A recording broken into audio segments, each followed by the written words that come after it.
The scream tore through the forest, raw and animal, and Ryder Ashford dropped the firewood he had been gathering to sprint toward the sound without a second thought.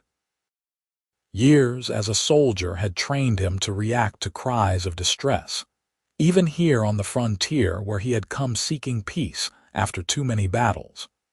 His boots pounded against the soft earth as he wove between the towering pines, his hand instinctively reaching for the knife at his belt.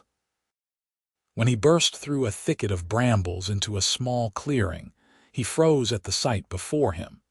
An orc woman lay crumpled against the base of a massive oak tree, her green skin stark against the dark bark. Blood matted her black hair and streaked down her face from a wound above her eyebrow. Her leather armor was torn in several places, and deep gashes crossed her arms where she had clearly tried to defend herself. Her chest rose and fell in shallow, labored breaths. Around her, the ground was churned up from what looked like a violent struggle, and Ryder could see boot prints leading away to the east, human-sized, at least 4 different sets. He approached slowly, hands raised where she could see them, though her eyes were closed. As he knelt beside her, those eyes snapped open, revealing irises the color of amber. She tried to scramble away, a low growl rumbling from her throat, but her body betrayed her. She made it perhaps 6 inches before crying out in pain and collapsing back against the tree. "Easy," Ryder said softly, keeping his voice low and calm the way he might with a wounded animal. "I am not going to hurt you. Let me help." Her eyes narrowed with suspicion, and she bared her teeth, showing the small tusks that marked her as an orc. "Human," she spat the word like a curse. "You." "With them?" "With who?" Ryder asked, though he suspected he knew. Bandits had been plaguing this part of the frontier for months, preying on travelers and isolated homesteads. "The men who did this to you."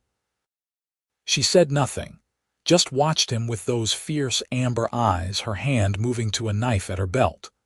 The movement made her wince, and Ryder could see now that her ribs were likely broken, or at least badly bruised.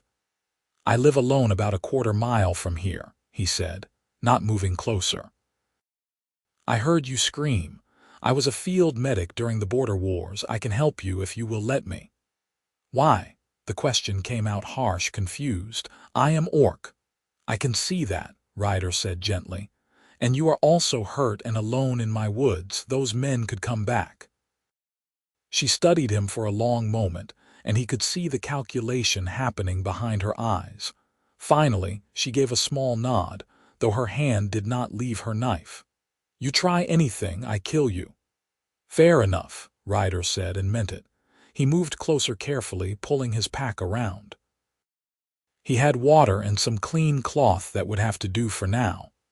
When he reached out to examine the wound on her forehead, she flinched but held still, her entire body tense as a drawn bowstring.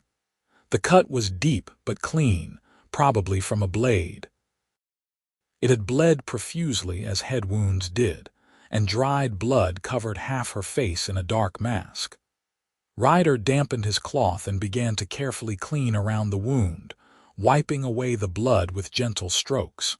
She hissed when the water hit the open cut, but she did not pull away. "What is your name?" he asked, partly to distract her and partly because he genuinely wanted to know. She was quiet for so long he thought she might not answer. Then, "Greta. Greta Northwood." "I am Ryder Ashford," he said, continuing his careful work. The wound looked worse than it was, he decided. It would need stitches, but it was not life-threatening. "Can you tell me what happened?" "Hunting," Greta said through gritted teeth.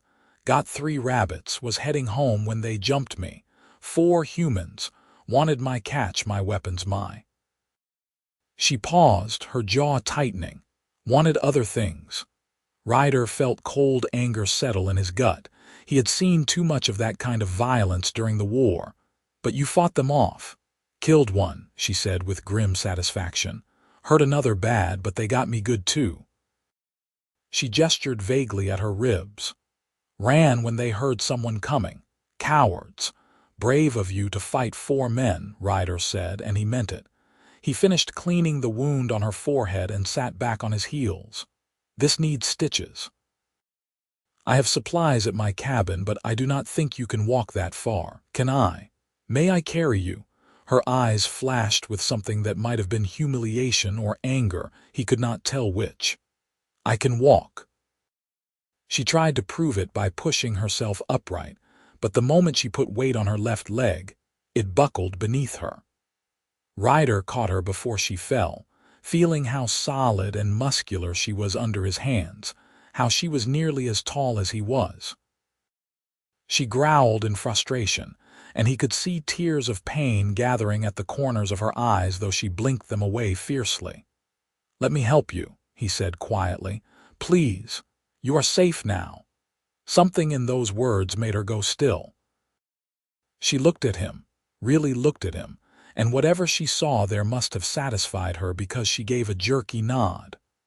"All right." Ryder carefully shifted her weight, getting one arm behind her shoulders and the other under her knees. She was heavier than a human woman would be, solid muscle and bone, but he had carried wounded soldiers heavier than her through worse terrain. She held herself rigid in his arms at first, clearly hating the vulnerability of being carried, but as he started the careful trek back to his cabin, she gradually relaxed slightly, her head dropping to rest against his shoulder. "You are bleeding too," she murmured, and he realized she was right. The brambles he had crashed through had left scratches across his forearms. "Nothing serious," he assured her. "I will live." The walk back to his cabin took longer than usual because he had to move carefully to avoid jostling her injured ribs. By the time he climbed the 3 steps to his porch, Greta's eyes had drifted closed again, and her breathing had gone shallow. He kicked open the door, which he never bothered to lock, and carried her inside to his bed, the only bed in the single-room cabin. He laid her down as gently as he could on the simple mattress stuffed with straw and wool. She did not wake even when he carefully removed her torn leather armor, piece by piece, to assess the damage. Her ribs were a mass of purple and black bruises on her left side, and when he carefully felt along them, he found at least 2 that might be cracked. Her arms bore defensive wounds, long shallow cuts where blades had sliced across her forearms when she had raised them to protect her face and neck. There were older scars too, he noticed, the marks of a hard life. A long pale line across her shoulder, another across her thigh, the kinds of scars warriors collected. Ryder worked through the afternoon and into the evening, stitching the worst of her wounds with the careful precision his old commander had drilled into him. He bound her ribs tightly with long strips of clean linen. He cleaned and dressed every cut, every scrape, mixing a poultice of herbs he kept for such purposes. Through it all, Greta drifted in and out of consciousness, sometimes crying out, sometimes muttering words in the Orcish language he did not understand. When he finally finished, the light outside had faded to deep purple twilight. Ryder built up the fire in the hearth and set water to boil for tea. He was exhausted, his back aching from bending over his patient for hours, but there was a satisfaction in it. He had saved lives during the war, and he had taken them too. He much preferred the former. He was stirring honey into his tea when he heard her stir. Turning, he found those amber eyes watching him from the bed, more alert now than they had been before. He poured a second cup of tea and brought it to her, helping her sit up carefully against the pillows he had propped behind her. "Drink," he said. "It will help with the pain." She took the cup in both hands, and he noted they were shaking slightly. She sipped carefully, then made a face. "Sweet." "Honey helps," Ryder said. "You lost a lot of blood. You need the sugar." Greta looked down at herself, at the clean bandages and the soft shirt he had dressed her in, one of his own since her armor had been too damaged. "You tended me." "I told you I would," Ryder said simply. He pulled his single chair over and sat beside the bed. "How do you feel?" "Like I fought 4 humans and lost," she said, but there was something that might have been humor in her voice. "You are skilled healer." "I had a lot of practice during the war," Ryder admitted. "Probably saved 100 men, lost about as many. You learn or you watch people die." "Which war?" she asked, her eyes sharp on his face. "The border conflicts," he said. 5 years in the king's army, fighting over land nobody really wanted. I mustered out 2 years ago, came here to homestead. Wanted peace and quiet. Find it?" Greta asked, sipping more of the tea. Ryder glanced at her bandaged head and bruised face, and felt his mouth curve into a wry smile. "Mostly. You are the most excitement I have had in 6 months." She made a sound that might have been a laugh or a grunt of pain, he could not tell. "Lucky you."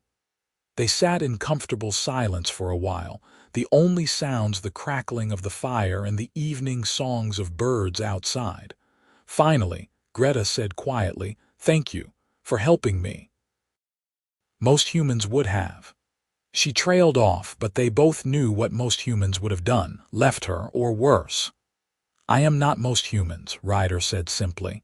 "And you needed help. That is enough."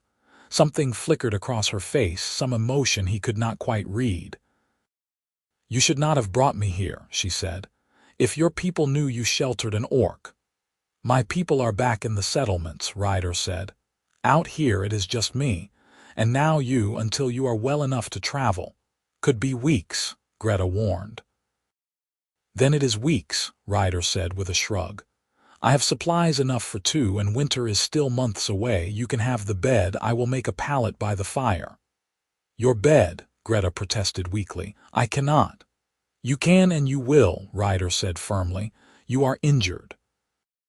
You need the proper rest. It is not up for discussion." She opened her mouth as if to argue, then seemed to think better of it. Instead, she finished her tea and handed him back the cup. Then, "Thank you again." "You are welcome," Ryder said. "Again, now rest. Your body needs time to heal." He thought she might argue that too, but exhaustion was clearly winning out over pride. Her eyes were already drifting closed again as he took the cup and moved away. Within minutes, her breathing had deepened into sleep. Ryder stood watching her for a moment, this fierce orc woman who had fought off 4 attackers and then trusted him, a stranger, a human enough to let him help her. There was a story there, he thought. There were probably many stories. He turned away to begin preparing a simple dinner, and outside the wind picked up, rustling through the pines, carrying with it the promise of rain. The storm broke just after midnight, rain hammering against the roof in a steady drumbeat. Ryder woke from his makeshift bed by the fire to the sound of Greta crying out, thrashing against the blankets. He was at her side in an instant, hands hovering uncertainly over her shoulders, not sure if he should wake her or let the nightmare run its course. "No," she gasped, her face twisted in fear and pain. "No, get off me." "Greta," Ryder said firmly, giving her shoulder a gentle shake. "Greta, wake up, you are safe. You are in my cabin, you are safe." Her eyes flew open, wild and unfocused for a moment before they found his face in the firelight. She was breathing hard, sweat beading on her forehead despite the cool night air. "Ryder," she said, and hearing his name from her lips did something strange to his chest. "Just a dream," he said gently, "just a nightmare. You are safe now." She closed her eyes, her jaw working as she fought for control. "I am sorry I woke you." "The storm woke me," Ryder lied easily. "Can I get you anything? Water? More tea?" "Water," she said hoarsely. He fetched it from the bucket by the door, cool and fresh from the well. She drank deeply, her hands steadier now than they had been earlier. When she finished, she looked at him, really looked at him in the flickering firelight. "Why are you being so kind to me?" It was a question that deserved an honest answer. Ryder considered for a moment before saying, "During the war I was wounded. Took an arrow in the thigh, fever set in. I was dying, everyone knew it. There was an old woman in the village where we had camped, and she came to tend me. Every day for 2 weeks she came, changed my dressings, brought me broth, sat with me. My own men had written me off, but she kept at it. When I finally asked her why she was bothering with a dying soldier, do you know what she said? Greta shook her head silently. She said, because you are suffering and I can help. That was all. Not because I was human or a soldier or anything else, just because I needed help and she could give it. Ryder set the cup aside. I think about that a lot. It changed how I see things. You see orc bleeding in forest and think of old human woman? Greta asked, but her tone was curious rather than mocking. I see person who needs help, Ryder said simply. The rest does not matter much to me. Greta was quiet for a long moment.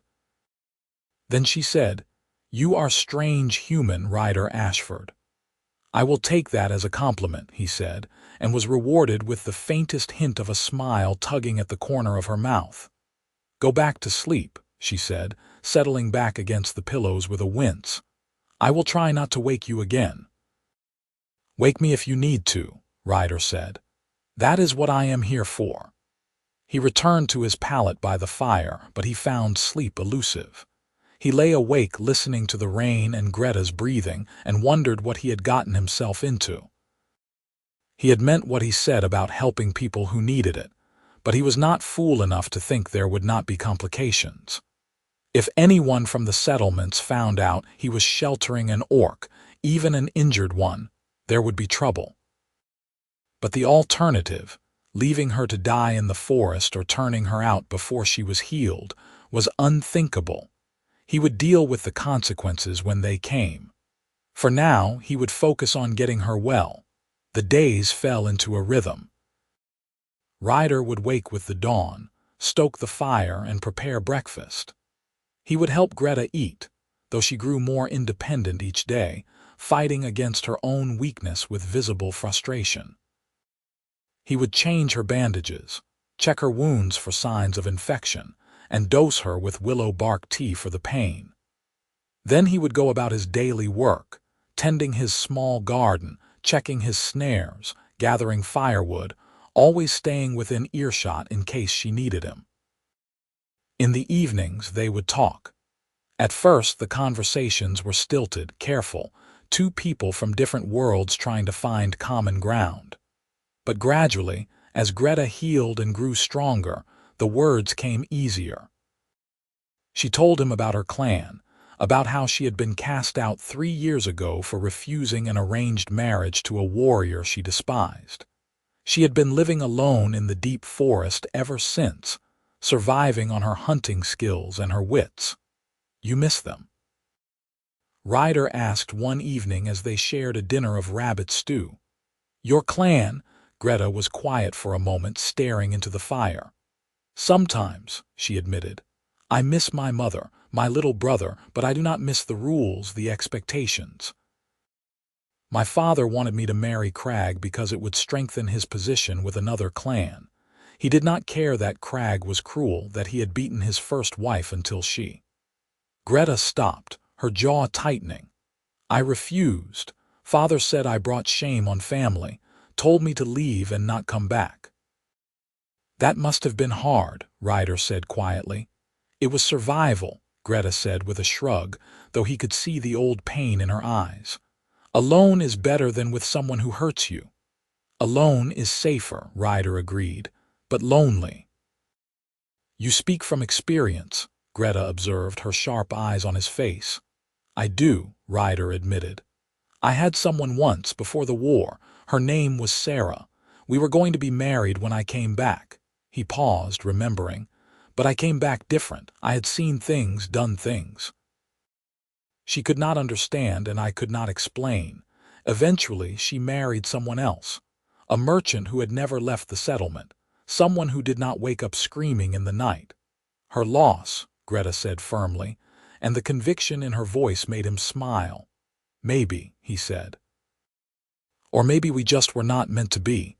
Either way, I came here to start over, build something new.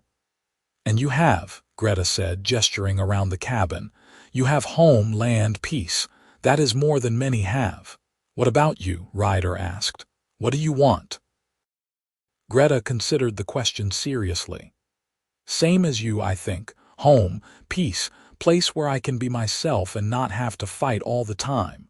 She gave a bitter laugh. Though seems like fight finds me anyway. Those men, Ryder said carefully, something he had been wondering about. Do you think they will come back? Maybe, Greta said. Depends on how bad I hurt the one. If he died, maybe they forget about Orc in woods. If he lived. She shrugged. They are cowards. They will not come alone. Then we will be ready, Ryder said, and saw her eyebrows rise. You are under my roof, Ryder said simply. That makes you my responsibility. If they come here looking for trouble, they will find it. Something warm kindled in Greta's amber eyes. You would fight humans for Orc. I would fight anyone who tried to hurt someone in my care, Ryder corrected, but they both knew what he meant.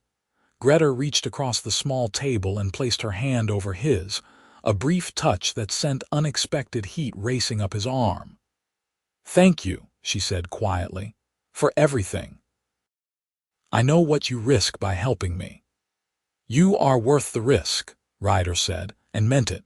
By the end of the second week, Greta was able to stand and walk around the cabin, though her ribs still pained her, and the deep cut on her forehead was healing into what would be a permanent scar.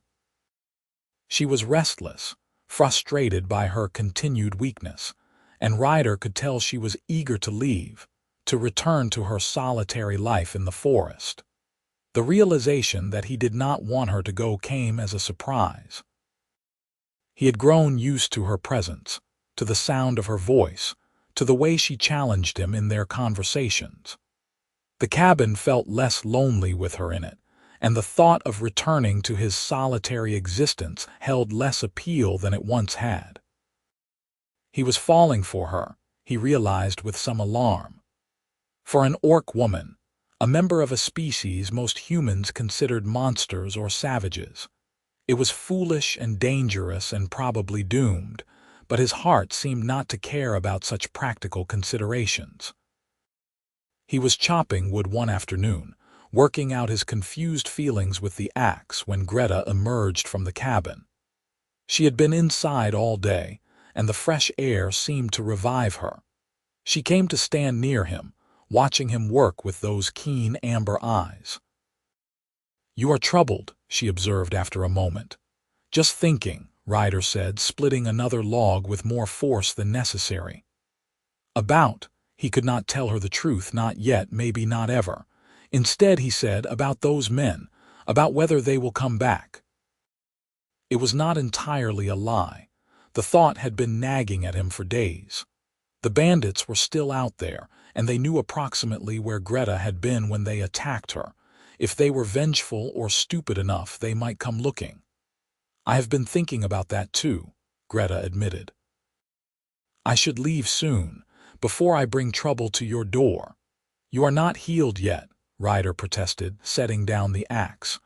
I am healed enough, Greta said. Another few days and I can travel. I will go deeper into the forest, somewhere they will not find me.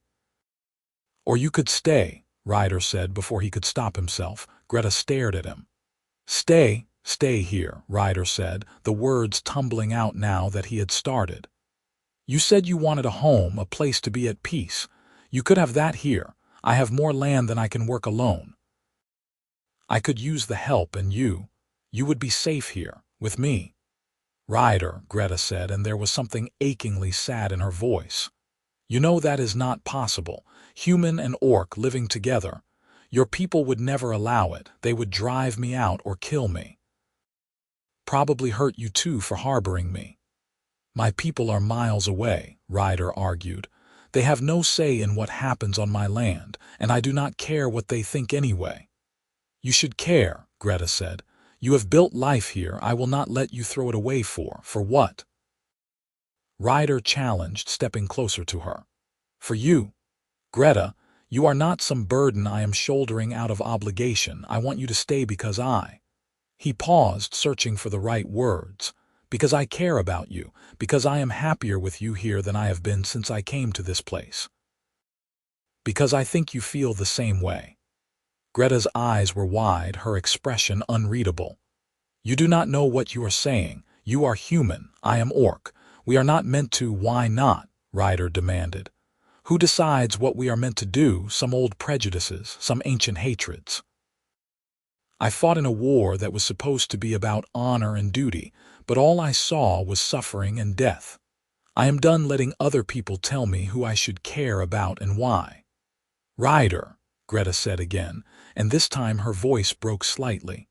I am not brave like you. I am not strong enough to face what would come if I stayed.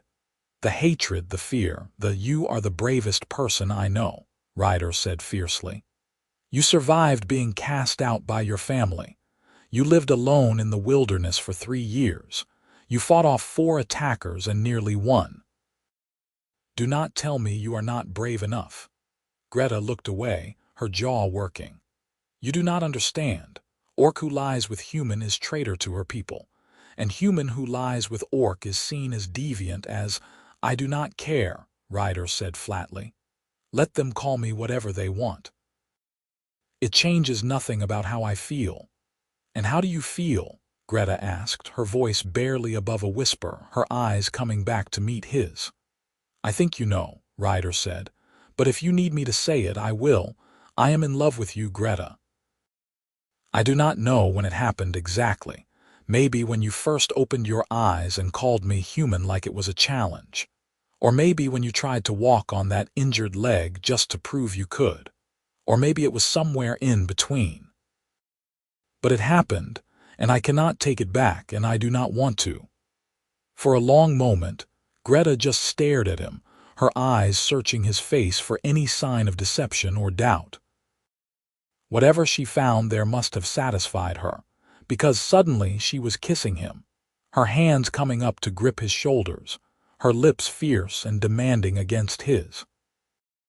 Ryder froze in surprise for half a heartbeat, then he was kissing her back, his arms coming around her carefully, mindful of her still healing ribs. She tasted like the honey tea she had been drinking and something else, something wild and uniquely her. Her tusks pressed against his lips, a strange sensation but not unpleasant, just different, just Greta. When they finally broke apart, both breathing hard, Greta rested her forehead against his, careful of the healing wound. I am in love with you too, she whispered. I think I have been for days, but I was too afraid to admit it, too afraid of what it would mean. It means we figure it out together, Ryder said, his hands gentle on her waist. It means we face whatever comes together, if you want that. I want that, Greta said, her voice thick with emotion. I want that more than I have wanted anything in a long time, but Ryder, you have to understand this will not be easy. There will be people who let them try, Ryder said. We will deal with it when it comes. For now, let us just be here together without worrying about the rest of the world. Greta nodded, a smile finally breaking across her face, transforming her scarred, fierce features into something beautiful. Together, she agreed. They spent the rest of the afternoon working side by side, Ryder finishing the wood chopping while Greta, still not strong enough for heavy labor, worked on mending some of his torn shirts with her surprisingly deft fingers. It felt natural, comfortable, like they had been doing this for years rather than weeks. They talked and laughed and stole glances at each other, and Ryder felt a warmth in his chest that had nothing to do with the summer sun. As evening approached, they prepared dinner together in the small kitchen space, moving around each other with an ease that would have seemed impossible just days ago.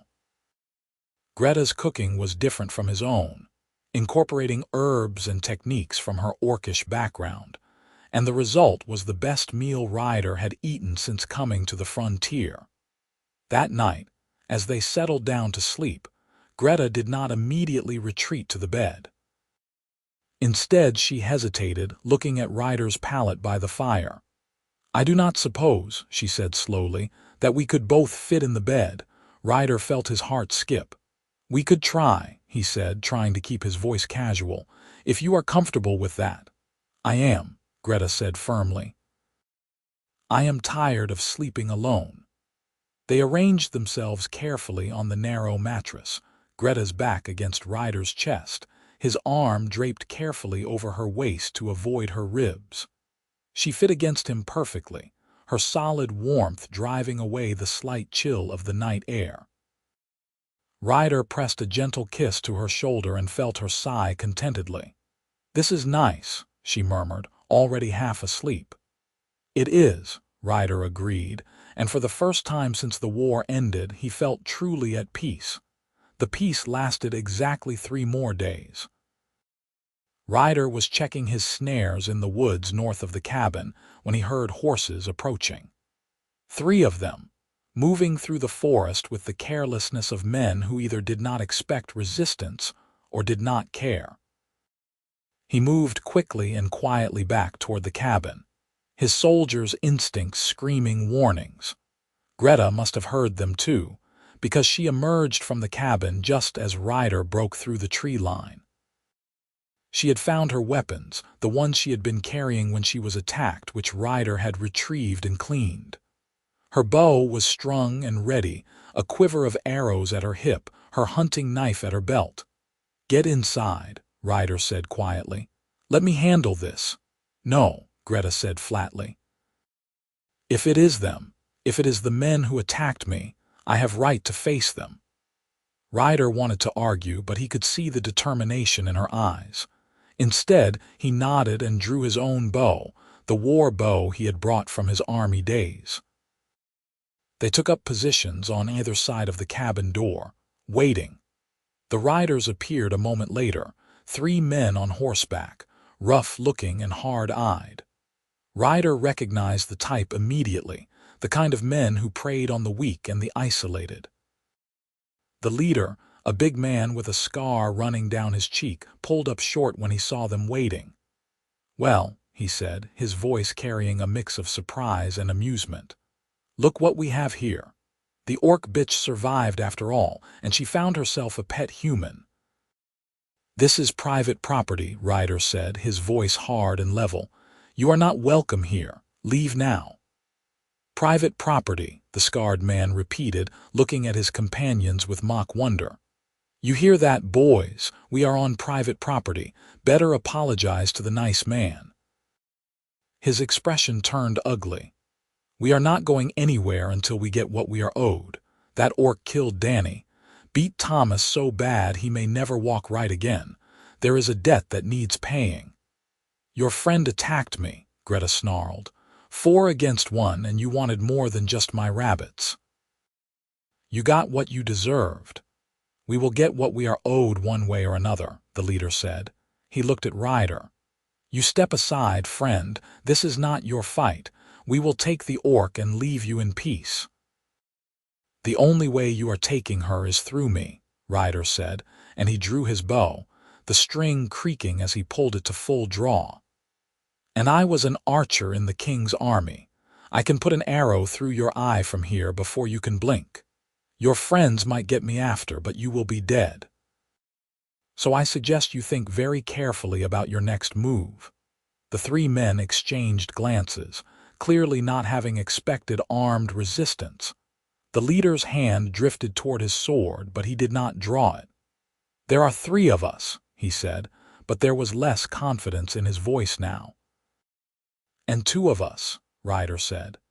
"And we are on the defensive, which means we do not have to charge.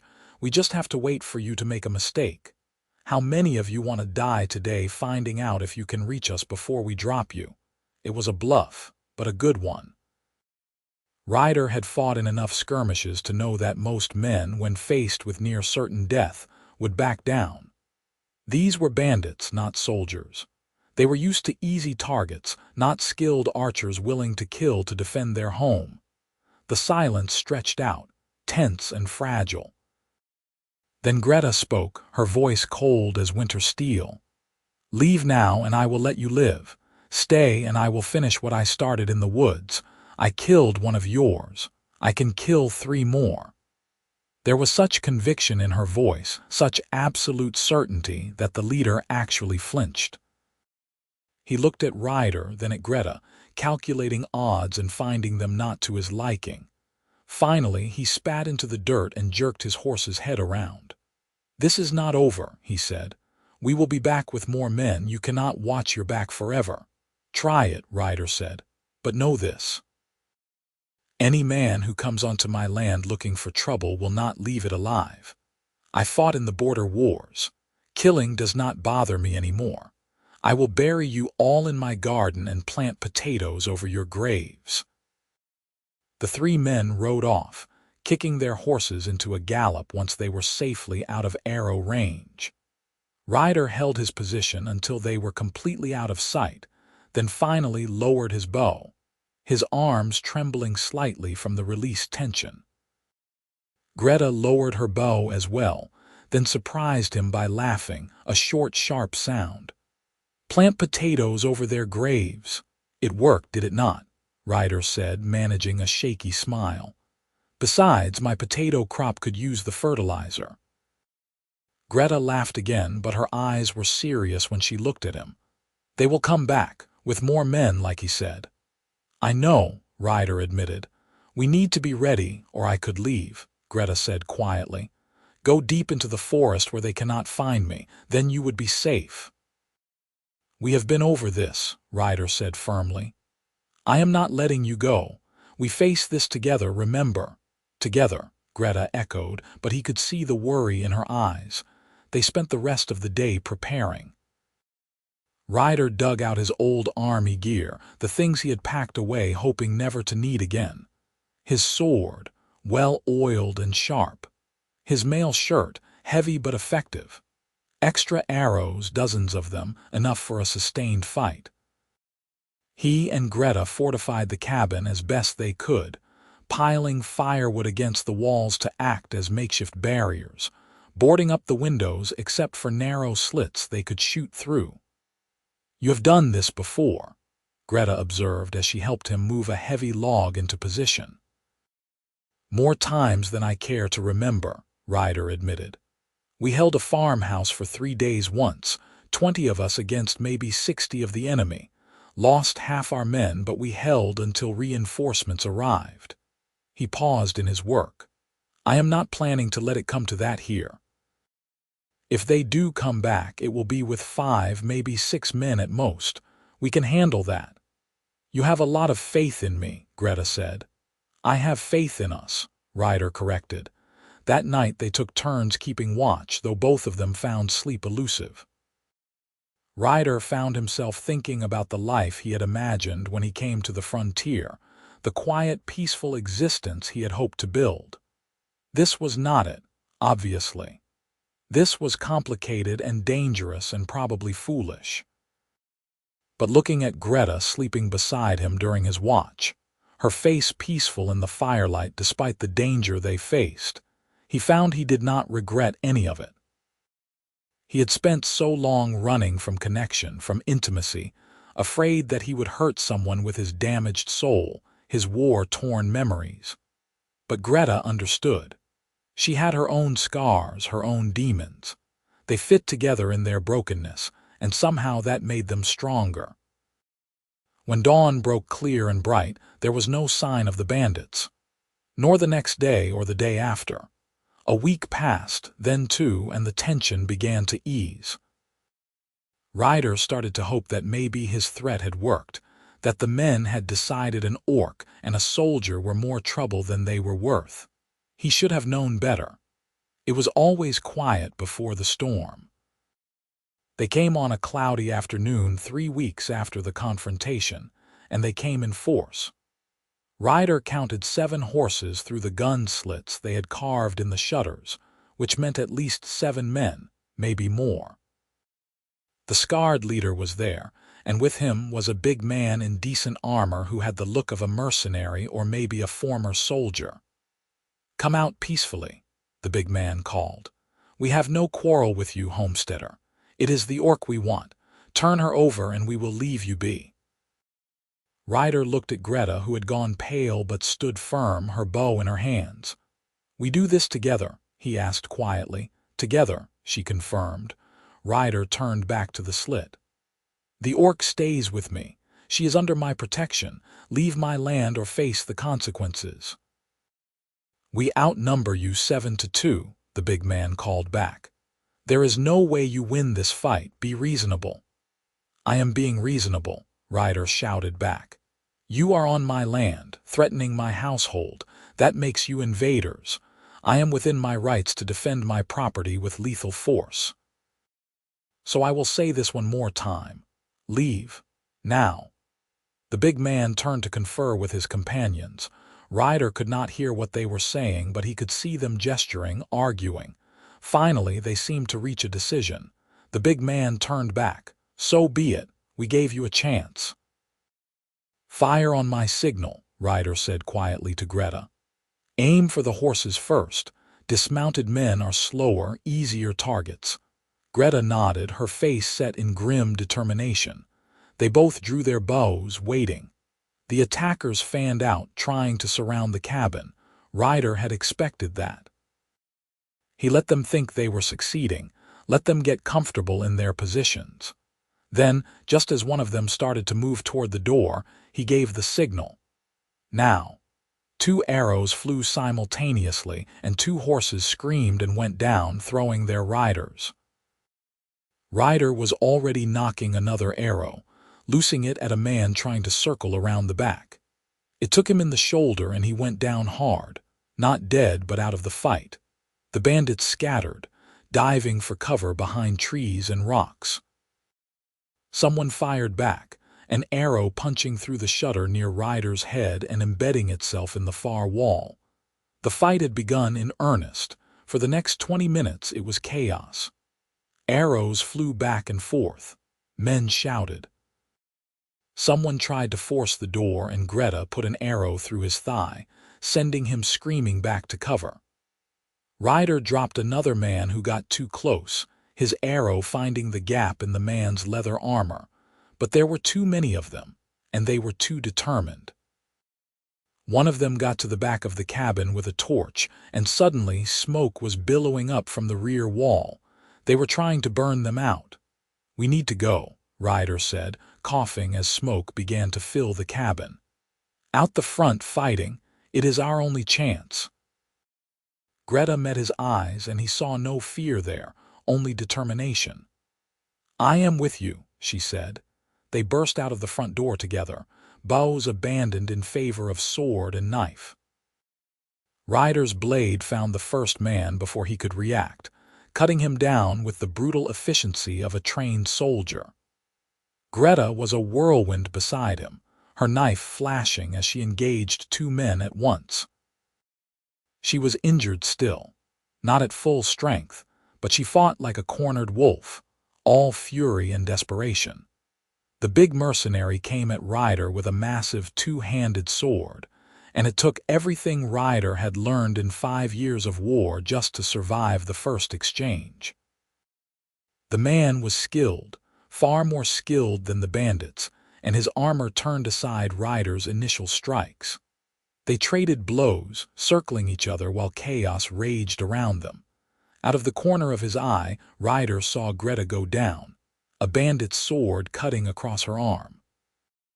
She rolled away from a follow-up strike, but she was bleeding, weakening. Rage gave Ryder strength. He feinted high, then came in low, his blade finding the gap beneath the mercenary's arm where the armor did not quite meet. The man gasped and staggered, and Ryder's second strike took him in the throat. He spun, looking for Greta, and found her backed against a tree, facing down the scarred leader and another bandit. She was favoring her injured arm, and blood dripped from a cut on her forehead.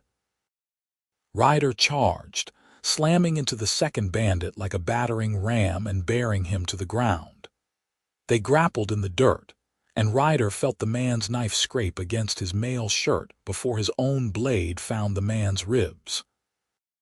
He looked up to see Greta and the scarred leader locked in combat, her knife against his sword. The man was bigger, stronger, and Greta was wounded and exhausted. As Ryder watched in horror, the man's blade got through her guard and sliced deep across her side. Greta cried out and fell to one knee. "No!" Ryder roared, and he was moving before he could think, his sword coming around in a desperate arc. The scarred leader turned just in time to take the blade across the face, a mirror of his old scar. He went down hard and did not get up. Suddenly, the clearing was quiet except for the ragged breathing of the survivors. Ryder looked around wildly and realized the other bandits were gone, fled, or dead. He dropped his sword and fell to his knees beside Greta, his hands already moving to press against the wound in her side. Blood welled between his fingers, hot and slick. "No, no, no," he was saying over and over like a prayer. "Stay with me, Greta. Stay with me. You are going to be fine." "Ryder," she said, her voice weak. "Too much blood." "No," he said fiercely.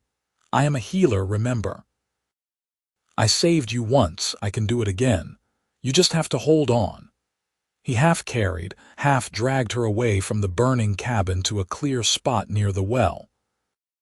His hands shook as he tore strips from his shirt to use as bandages, as he tried to remember everything he had ever learned about treating serious wounds.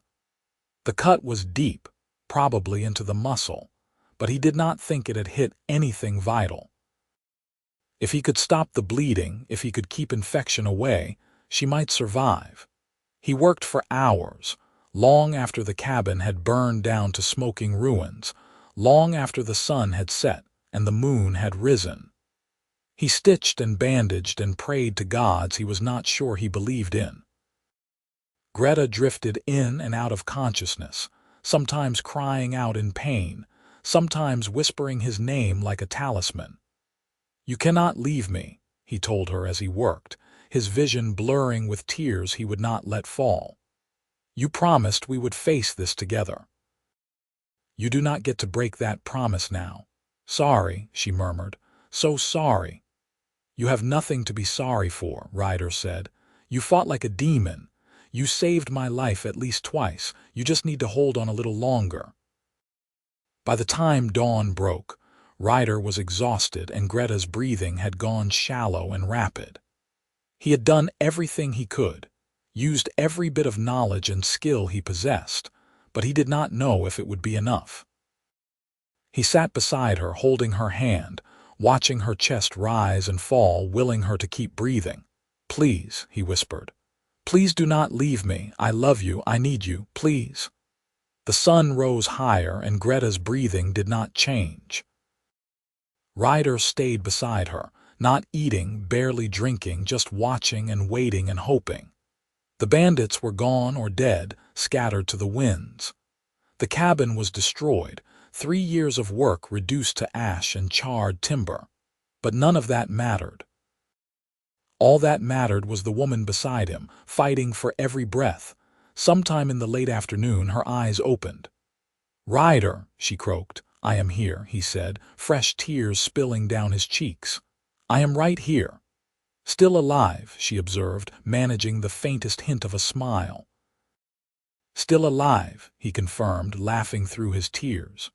"You stubborn, wonderful woman, you are still alive." "Thirsty," Greta said.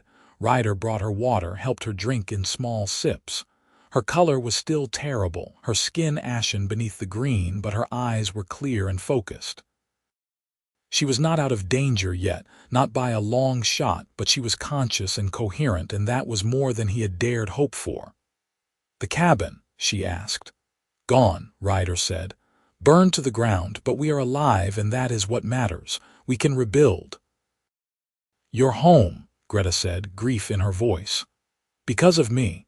Because of bandits," Ryder corrected firmly. "Because of violent men who could not accept that you were under my protection. That is not your fault. None of this is your fault." Greta closed her eyes, and for a moment Ryder feared she had lost consciousness again. But then she said quietly, "What do we do now?" "Now you rest and heal," Ryder said. And when you are strong enough, we decide together. But whatever we do, wherever we go, we do it together. If you still want that. Always, Greta said, her hand tightening weakly around his. Always together. The recovery was long and hard. Ryder built a rough shelter from the salvaged remains of the cabin and some fresh cut timber, just enough to keep them out of the weather. He tended Greta's wounds obsessively, changing bandages multiple times a day, watching for any sign of infection. He hunted and foraged to keep them fed, and in the evenings he would sit with her and talk about the future, about what they would build when she was well.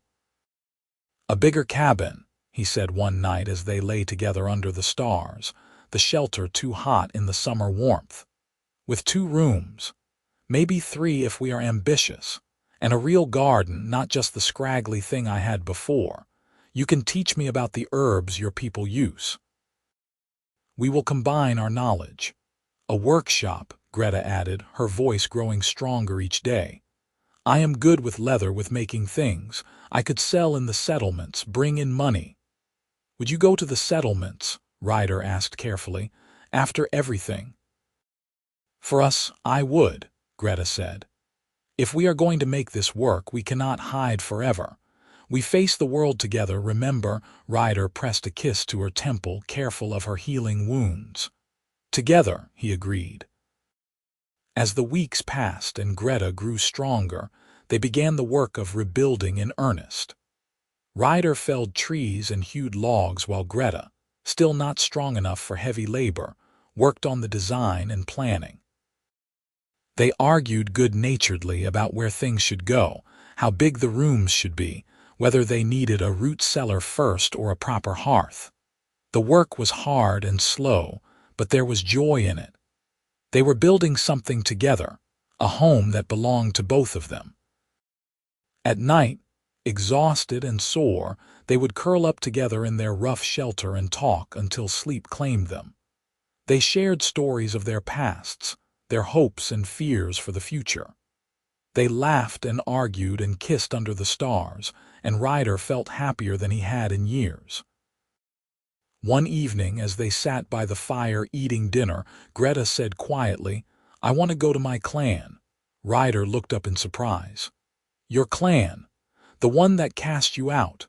"I need to face them," Greta said. "I need to tell them about us, about what I have chosen. They deserve to know I am alive and well and that I have found my own path." She paused. "And I want you to come with me." "Are you sure that is wise?" Ryder asked carefully. "From what you have told me, they did not exactly part with you on good terms." "I know," Greta said. "But I cannot move forward until I have closed that door properly, and I want them to meet you. I want them to see that humans are not all monsters." She reached across and took his hand. "Will you come with me?" Ryder thought about it. It would be dangerous, potentially very dangerous. An orc clan that had cast out one of their own for refusing to follow their rules might not take kindly to that same orc returning with a human mate. But he also understood the need for closure, for facing one's past, and he had promised they would face things together. "When do we leave?" he asked. The journey to Greta's clan took 5 days on foot, following game trails deeper into the mountains than Ryder had ever ventured. As they traveled, he could see Greta growing more tense, her easy humor fading as they drew closer to her old home. On the 5th evening, they crested a ridge and looked down into a valley where smoke rose from multiple cooking fires. "There," Greta said, her voice tight. "That is where I grew up." The orc settlement was larger than Ryder had expected, maybe 40 buildings arranged around a central longhouse. Figures moved between the structures, and he could hear the sounds of daily life drifting up the slope. As they started down, those sounds died away. Orcs stopped what they were doing to stare at the strange sight of one of their own approaching with a human. By the time they reached the edge of the settlement, a crowd had gathered. Ryder kept his hand well away from his weapons, trying to look non-threatening despite his height and the sword at his belt. Greta stood straight and proud beside him, though he could feel the tension radiating from her. An older orc pushed through the crowd, his face a mask of shock. "Greta," he said, and Ryder recognized the voice of a father reunited with a lost child. "You are alive." "I am alive, father," Greta said formally. "I have come to speak with you and the clan elders." Her father's eyes moved to Ryder and his expression hardened. "You bring human here after what they have done to our people." "This human saved my life," Greta said firmly, "multiple times. He is my mate and I will not hear him insulted." A ripple went through the crowd. Someone shouted something in the orcish language that Ryder did not understand, but the tone was clearly hostile. Greta snarled something back, and suddenly there were orcs shouting at each other, the crowd pressing closer. Then a voice cut through the chaos, old and commanding. "Enough." The crowd parted and an ancient orc woman emerged, leaning heavily on a carved staff. Her hair was white, her face seamed with countless wrinkles, but her eyes were sharp and clear. She looked at Greta, then at Ryder, then back to Greta. "Greta Northwood," the old woman said. "Daughter of Thak, granddaughter of Grull, you were cast out for refusing to honor your father's wishes.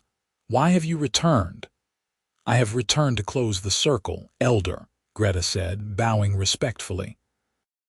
"To tell my family and my clan that I have found my path, and to release them from any obligation to me. I am orc no longer by the clan's own words. I am simply Greta, mate of Ryder Ashford, and I am content." "You bring shame," her father said, his voice rough with emotion. "To stand before us with human, to claim him as mate, it is betrayal of everything we are." "Is it?" Greta challenged. "You told me I must marry Crag to strengthen the clan.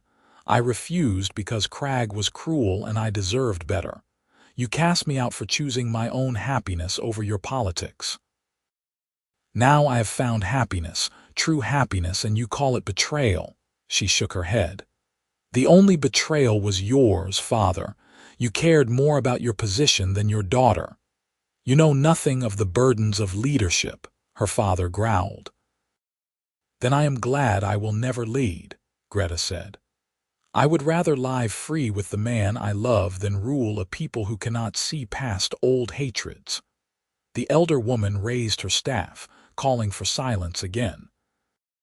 She studied them both for a long moment, and Ryder felt like she was seeing straight through him, reading every secret of his heart. Finally, she spoke. "I am old," she said. "Very old. I have seen 3 generations grow and fade. I have seen our people fight and die, win and lose, love and hate. And I will tell you what I have learned in all those years." She paused, looking around at the gathered crowd. "Hate is easy. It costs nothing to hate, but it also builds nothing, creates nothing, brings nothing but more pain. Love is hard. It demands we see past our fears and prejudices. But it is love that builds, that heals, that makes us more than we were." She turned back to Greta and Ryder. "You are brave, both of you, to love across the divide, to face the hatred of your peoples. That takes courage I am not sure I possess." She looked at Greta's father. "And you, Thak, you are fool. You had daughter of great strength and will, and you threw her away for politics. That is your shame, not hers." Thak opened his mouth to argue, but the elder silenced him with a look. "I am not finished. Greta Northwood, you say you are orc no longer. But that is not for you to decide. If you wish to be cast out completely, we will honor that. But if you wish to remain daughter of the clan, if only in name, that too is your right. What you choose is your own business." Greta looked at her father, at the crowd of orcs she had once called kin. Ryder could see her struggling with the decision, weighing her past against her future. Finally, she said, "I will always be orc in my heart.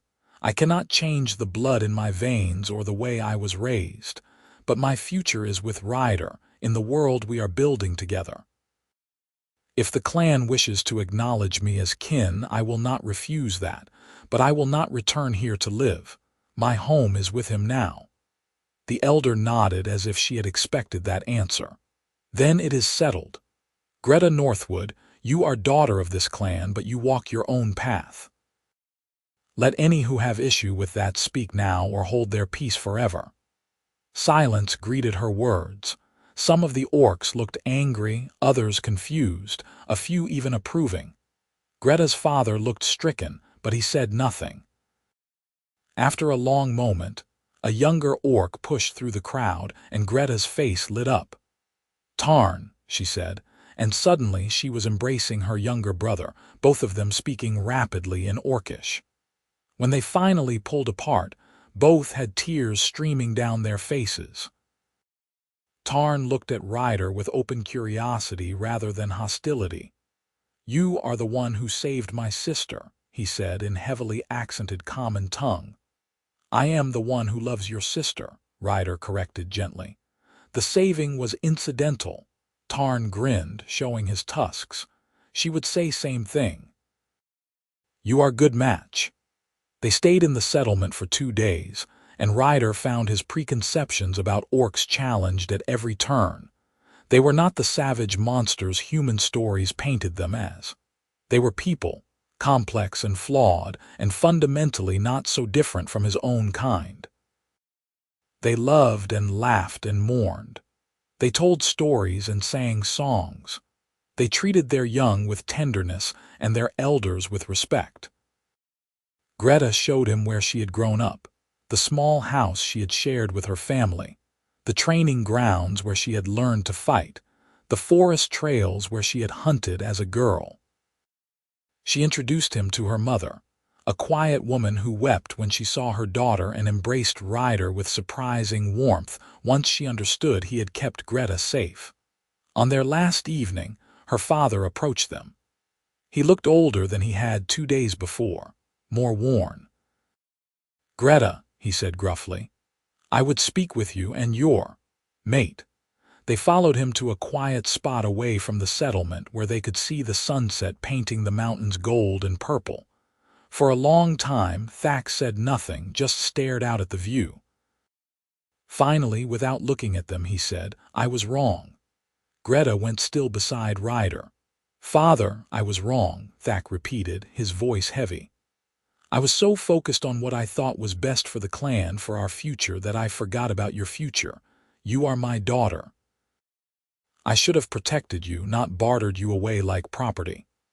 He finally turned to look at them, and Ryder saw genuine remorse in his eyes. "I cannot undo what I did, but I can say this. If he makes you happy, if he treats you well, then he has my respect, human or not." "He makes me very happy," Greta said softly, "and he treats me like I am precious, like I matter." "Then that is enough," Thack said. He looked at Ryder. "You keep her safe, human." "With my life," Ryder promised. Thack nodded, satisfied. He reached into his pack and pulled out a small carved figure, a wolf with its head thrown back in a howl. "This was my mother's," he said, pressing it into Greta's hand. "She would have wanted you to have it, to remember where you come from, even as you make your own way." Greta clutched the carving to her chest, tears flowing freely now. "Thank you, Father." They left at dawn the next morning, walking back toward their new home with lighter hearts than when they had come. The journey was long but pleasant, and they took their time, stopping to rest when they wanted, making love under the stars, talking about everything and nothing. When they finally crested the last ridge and looked down at the valley that held their homestead, Ryder felt a swell of emotion. The cabin was still half-built, just walls and a partial roof. But it was theirs, built by their own hands, a symbol of everything they had chosen together. "Home," Greta said softly, and Ryder could hear the wonder in her voice. "Home," he agreed. They finished the cabin by the end of summer, working dawn to dusk to get it weatherproof before winter came. It was larger than Ryder's original cabin, with 2 rooms and a proper loft for storage. They built a workshop for Greta where she could work leather, and a larger garden plot than Ryder had maintained alone. They hunted and foraged and preserved food for the cold months ahead. In early autumn, Ryder made the journey to the nearest settlement to trade. He had been dreading it, unsure how people would react if they learned about Greta. But he need not have worried. The settlement was too busy preparing for winter to care much about a hermit homesteader's personal life. He traded furs and dried herbs for tools and supplies, and he made a point of mentioning casually that he had someone helping him now on his land. "Family?" the merchant asked absently as he counted out iron nails. "Mate," Ryder said firmly. The merchant looked up with interest. "Did not know you had married. Congratulations." Ryder had not bothered to correct the assumption, just took his supplies and headed home, but the merchant's words stayed with him. Married. They were not married, not formally, but they were committed to each other in every way that mattered. Still, there was something about making it official that appealed to him. That evening, as they sat by the fire after dinner, Ryder said, "I was thinking about something today." "Dangerous," Greta teased, but her eyes were warm. "I was thinking about marriage," Ryder said, and watched her go still. "Among my people, when two people commit to spending their lives together, they have a ceremony. They make promises to each other in front of witnesses. It is called getting married." "I know what marriage is," Greta said. "Orcs have similar customs." "Do you want to?" Ryder asked. "Get married, I mean. It would not change anything really, not for us, but it would make it official. Give us legal protections, maybe, if anyone ever tried to claim we had no right to be together." Greta was quiet for a moment, considering. Then she smiled. "Are you asking me to marry you, Ryder Ashford?" "I suppose I am," Ryder said. "Though I am making a mess of it, I should have flowers or a ring or something." "I do not need flowers," Greta said, moving to sit in his lap, her arms coming around his neck. "I just need you. And yes, I will marry you." They were married 3 weeks later in a small ceremony they conducted themselves in the clearing where they had first met. There were no witnesses except the forest and the sky, but it felt right. They spoke their vows to each other as the sun set, promising to love and honor and protect each other, to face whatever came together. Ryder had managed to trade for 2 simple silver rings on his last trip to the settlement, and they exchanged them with trembling hands. When he kissed his wife for the first time as her husband, Greta laughed and cried at the same time, and Ryder thought his heart might burst from happiness. That night they celebrated in their bed, making love with a tenderness and passion that left them both breathless. Afterward, as they lay tangled together under the quilts, Greta said softly, "I never thought I could have this. A home, a partner who truly loves me, a future to look forward to." It seemed impossible. "Nothing is impossible," Ryder said, pressing a kiss to her forehead. "We proved that." "We did," Greta agreed. "Together." The first winter was hard but manageable. They had prepared well, and their stores lasted through the cold months with some to spare. On the longest nights they would sit by the fire and tell stories, Greta teaching Ryder words in the Orcish language and him teaching her songs from his childhood. They were snowed in for weeks at a time, but they did not mind. They had each other, and that was enough. When spring finally came, melting the snow and coaxing green shoots from the earth, they planted their garden together, mixing human and Orcish methods. They were both curious to see what would grow best. Ryder built a chicken coop, and Greta began working on leather goods that they could sell or trade. Life fell into a comfortable rhythm. They had occasional visitors, mostly traders or trappers passing through. Some were startled by Greta, but Ryder's calm acceptance of her usually put them at ease. Word began to spread about the homesteader in the hills who lived with an orc woman, and Ryder braced himself for trouble. But trouble did not come. Instead, more curious visitors arrived, some seeking to trade, others just wanting to see for themselves if the rumors were true. One such visitor was a young couple, human and elven, who had faced their own struggles with interspecies prejudice. They stayed for 3 days, and by the time they left, they and Greta and Ryder had become friends. It was comforting to know they were not alone in their struggle, that others were also working to bridge the divides between species. As summer ripened into autumn again, Greta began to suspect she was pregnant. She said nothing at first, afraid to hope, afraid to jinx it. But when her monthly bleeding did not come for the 2nd month in a row and her breasts began to swell and ache, she could no longer deny it. She was carrying a child. Their child. She told Ryder one evening after dinner, and the look on his face, pure joy mixed with wonder and a touch of fear, made her laugh through her tears.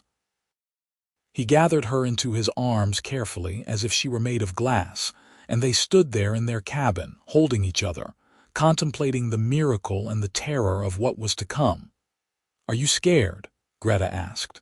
"Terrified," Ryder admitted, "but also excited."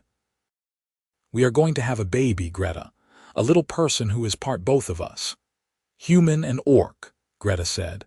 "Our child will face challenges we cannot imagine. Our child will also have 2 parents who love each other and will teach them to be strong and kind and brave," Ryder said firmly. "We will face those challenges together, all 3 of us." The pregnancy progressed, and Greta remained healthy and strong despite her worries.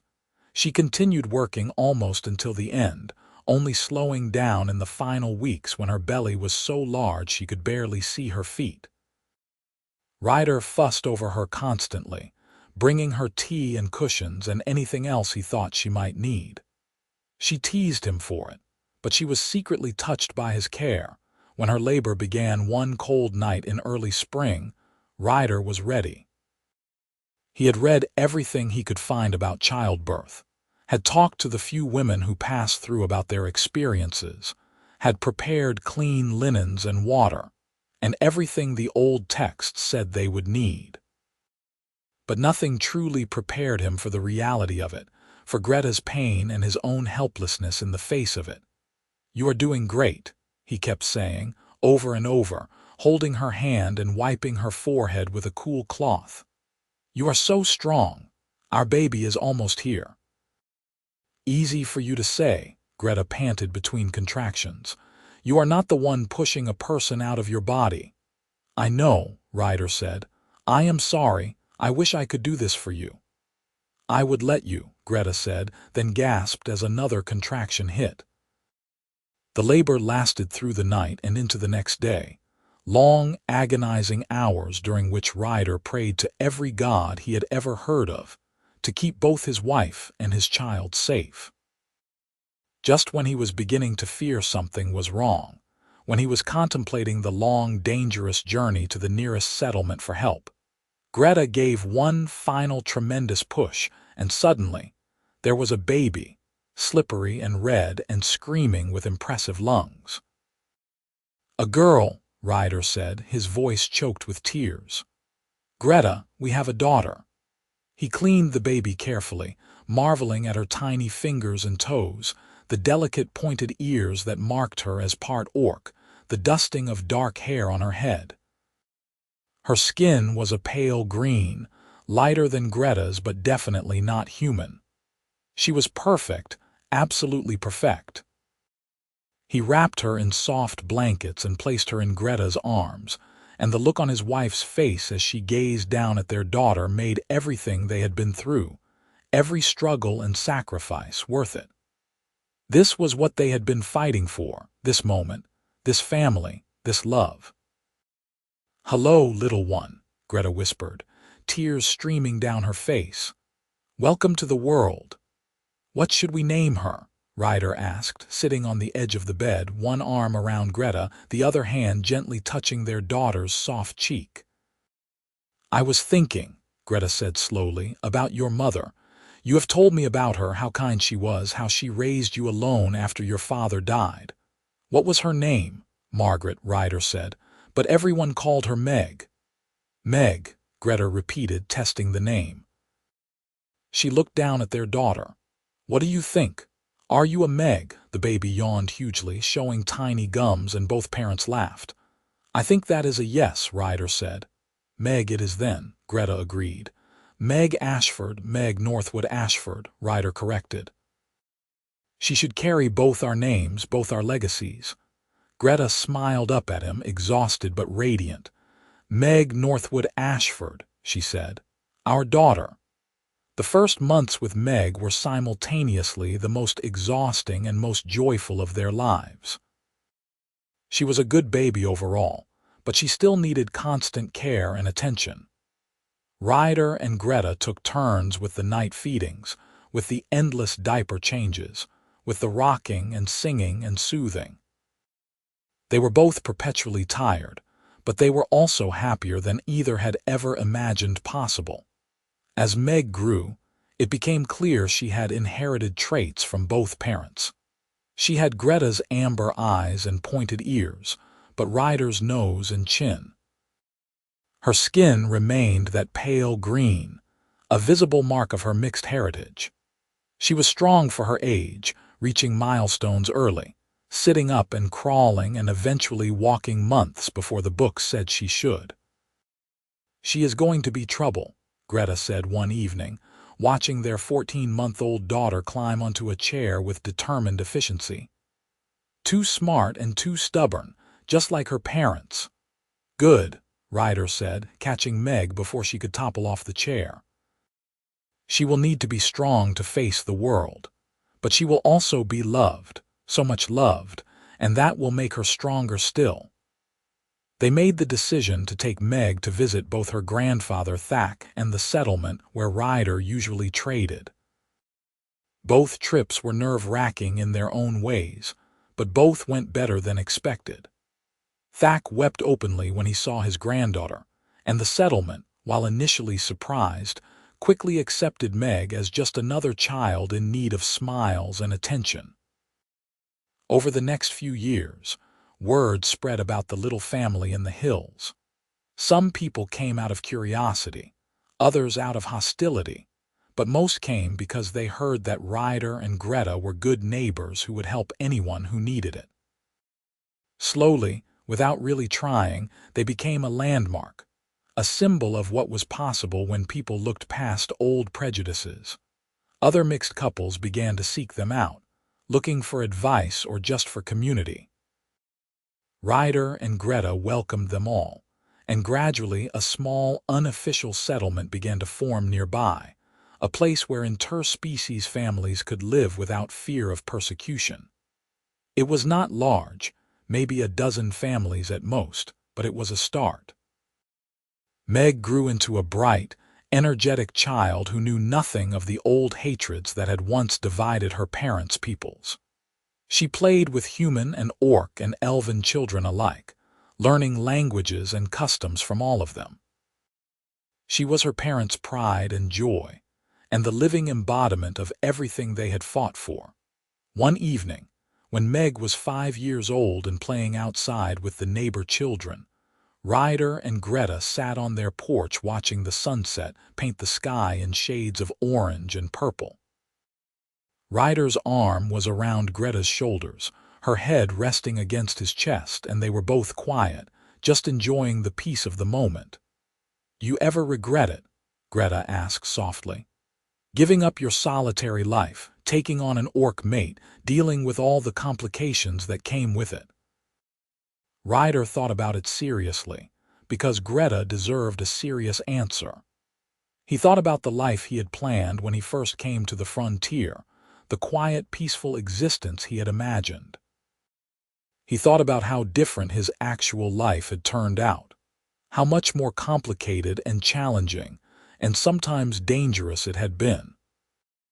And then he looked at Greta, at the woman who had changed everything, and at their daughter laughing in the fading light, and he knew with absolute certainty what his answer was. "No," he said simply. "I do not regret a single moment. This life with you, with Meg, with our community here, it is better than anything I could have imagined. You made me better, Greta. You made me whole. You did the same for me, Greta said, tilting her face up to kiss him softly. I was so alone, so angry at the world, and then you appeared in that forest and everything changed. You gave me hope when I had none. You gave me love when I thought I was unlovable. You gave me a family. We gave each other a family, Ryder corrected. We built this together.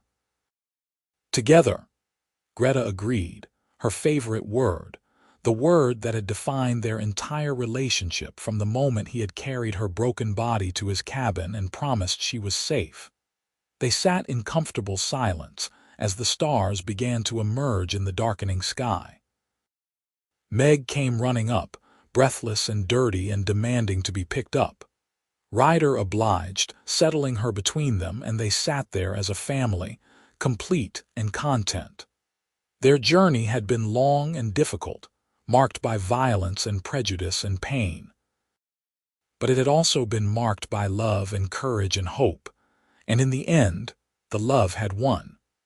It always did if you were brave enough to fight for it, strong enough to believe in it, and determined enough to never let it go. Ryder and Greta had been all those things, and they had built something beautiful from the ashes of their old lives. They had built a home, a family, a future, together. As Meg chattered on about her day and Greta laughed at their daughter's stories, Ryder felt a profound sense of gratitude wash over him. He was exactly where he was meant to be, with exactly who he was meant to be with, living exactly the life he was meant to live. It had taken a chance encounter in a forest, a decision to help someone who needed it, and a willingness to love without limits. But those things had led him here, to this perfect moment, and he would not change a single thing. The night deepened around them, but they stayed on the porch, wrapped in each other's warmth and love, secure in the knowledge that whatever challenges tomorrow might bring, they would face them together. Because that was what they did. That was who they were. A family forged not by blood or tradition or law, but by choice and love and an unwavering commitment to each other. And that, Ryder thought as he kissed his wife's forehead and felt his daughter's small hand grip his own, was the greatest gift of all. Not the peace he had sought when he came to the frontier, but the love he had found instead. Love that transcended species and prejudice and fear. Love that had saved them both, and built a future neither had dared to dream was possible. They had started with blood and violence and pain in that clearing in the forest, but they had ended with love and joy and hope in this place they had built together. And that transformation, from darkness to light, from loneliness to family, from fear to love, was the truest magic in the world. The kind of magic that changed lives and healed wounds and made the impossible suddenly, beautifully real. He cleaned the dried blood from her brow, whispering to the orc that she was safe now. And in saying those words, in making that promise, he had set in motion everything that followed. Every moment of joy, every triumph, every tender exchange, every laugh and tear and kiss, all of it flowed from that single act of compassion in a forest clearing. From seeing another person's pain and choosing to help, regardless of the cost. It was a lesson Ryder would teach Meg as she grew, and a lesson she would carry into the world. That kindness mattered. That compassion could change everything. That love was stronger than hate, braver than fear, and more powerful than any prejudice. Those were the truths that would shape her life, just as they had shaped her parents' lives, and hopefully, someday, they would help reshape the world into something better, something kinder, something more accepting of difference and diversity. But those were thoughts for another day. For now, there was only this. A warm summer night, a family on their porch, stars overhead and love in their hearts. It was enough. More than enough. It was everything.